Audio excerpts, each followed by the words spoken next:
talk to us about the evolution of trust. Good morning. True story. A number of years ago, when my daughter was about 8, we were in a department store shopping.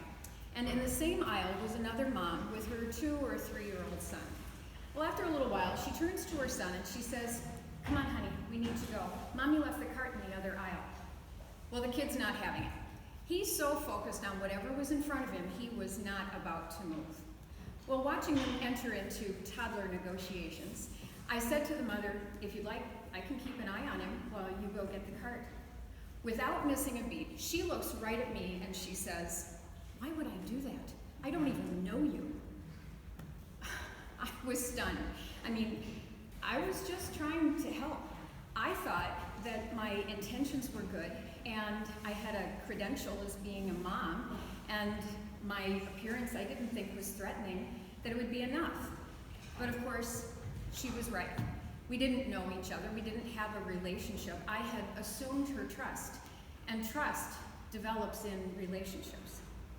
I share this story as useful to our work in parent and family engagement. In my work with practitioners through the years, I've sensed a similar frustration with family engagement that I felt with the mom in the department store. Events are held for families, practitioners put in extra time for meetings, and participation is low. When we know the value of engagement to children's learning and parents don't show up, it can feel like, but I was just trying to help. I've had the privilege of working with families in education settings for nearly 30 years. And I believe that their lack of participation, while maybe not as direct as the mom in the department store, is speaking volumes about their concerns with trust. Not trust in the practitioner's credentials or the quality of the setting, but trust that the practitioners and the school professionals value the parents' engagement experience. I think that their lack of participation sometimes is the direct result of previous attempts to engage that have left parents feeling disengaged and disconnected. So I share with you 3 questions that parents will ask when they're invited to be involved, but these are questions that school and center professionals will never hear. Our positive responses to these questions, or what I call the evolution of trust, demonstrate to parents what we all want from our relationships: to feel seen, to feel heard, and to feel connected. So the first question that parents will ask when invited to be involved is, can I trust that this won't add stress to my life? Every parent is different, but all parents are stressed. Like us, as adults, parents face a million small stresses every single day. They have ongoing conflicts at work as well as at home. Some are facing major transitions or a significant trauma. And a simple request to add a reading activity at home will stress parents to find the one thing many of them don't have: extra time. And if a parent is somehow out of the mainstream, innate engagement can mean to them one more time that they do the extra work to accommodate their language, their culture, their religious tradition, their gender orientation, or their family configuration. And the opportunity to interact with other adults can mean another opportunity to feel judged. In the United States, it seems that judging parents is something that we love doing. So the opportunity to interact with other adults, including practitioners, can mean for parents the embarrassment of facing others who have more money, better jobs, more of everything, their children, parents whose children are better behaved, and parents who seem so much calmer.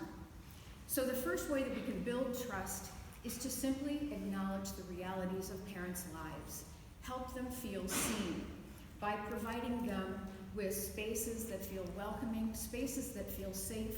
We show compassion for the multitude of stresses in their lives, and as we can, we make things just a little bit easier.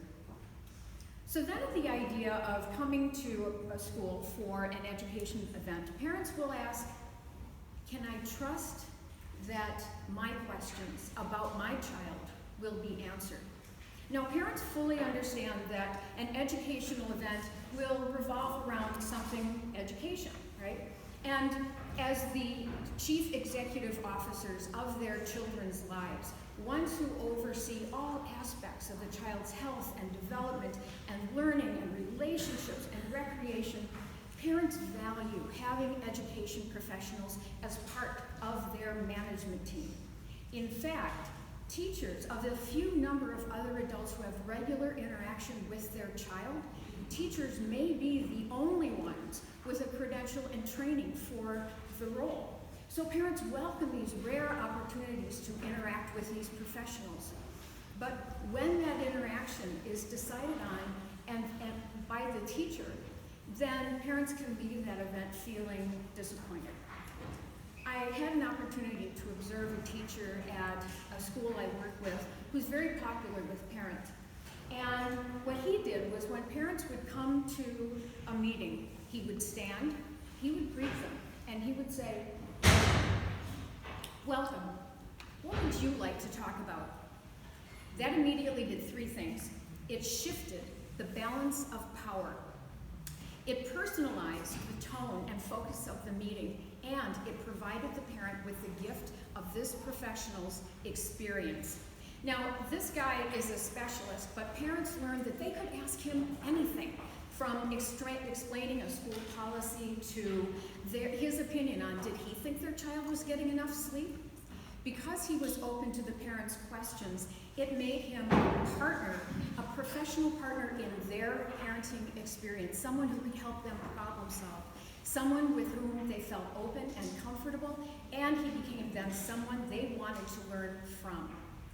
And then finally, when parents come to a school and they look around and they see other families, they will wonder, can I trust that I'll feel a sense of community? Now, the authority that is Google tells us that schools are institutions for educating children, but schools are also marvelous centers for gathering families. I mean, just think of it. Large numbers of families all send their child to the same place for the same purpose. Children who are of similar age sent to a building that is in the same region, city, or neighborhood that the families live. Now, as humans, we like interacting with others who are like ourselves, and given the opportunity to interact more, we learn even more similarities, and our social bonds become stronger. So a school or a center is this hub of this large network of families that are a whole system of ties that are just waiting to be activated. And schools and centers that provide positive responses to those first two questions, that are welcoming and feel safe, and have professionals that feel like partners and allies, are places that parents will want to be. But as adults, we all need that extra little nudge to interact with people that we don't know. So when a school offers an event where people can participate together, like building a playground, that can feel safe. But I think the real magic happens when parents have an opportunity to talk together and become resources for each other and problem solve. We have a wonderful program in my state where parents and children come together once a week for 2 hours, and they interact together, and then they separate, and parents have discussion time. And it's facilitated by a licensed teacher. Parents will review parenting topics, but mostly they share their joys and concerns, and they problem solve together and become wonderful resources. It's amazing. I've seen the empowerment that can happen with parents when they can share their own experience, and this cuts across all socioeconomic status. Parents' strength in their identity feels stronger as a parent. Their connections with others go from being resources to relationships to friendships. Friendships that extend outside the school into the neighborhood and on through the child's life. This is why I'm so excited that we all work in early childhood, because we can provide parents with this gift of community that will sustain them throughout their child's experience. That community of relationships and support that is an antidote to their stress. And research tells us that that community is so positive for parents in their parenting. Parents who have that type of community of diverse ties with strong social connections are more confident, and they show more developmentally appropriate responses with their child, more responsive behavior, and more nurturing behavior. Family engagement is hard, and especially when our teachers are primarily trained to focus on children, and families are usually not part of that training. It can feel challenging, sometimes intimidating, and yes, it can feel frustrating. That mom in that department store didn't trust me because we didn't have a relationship that had built up trust.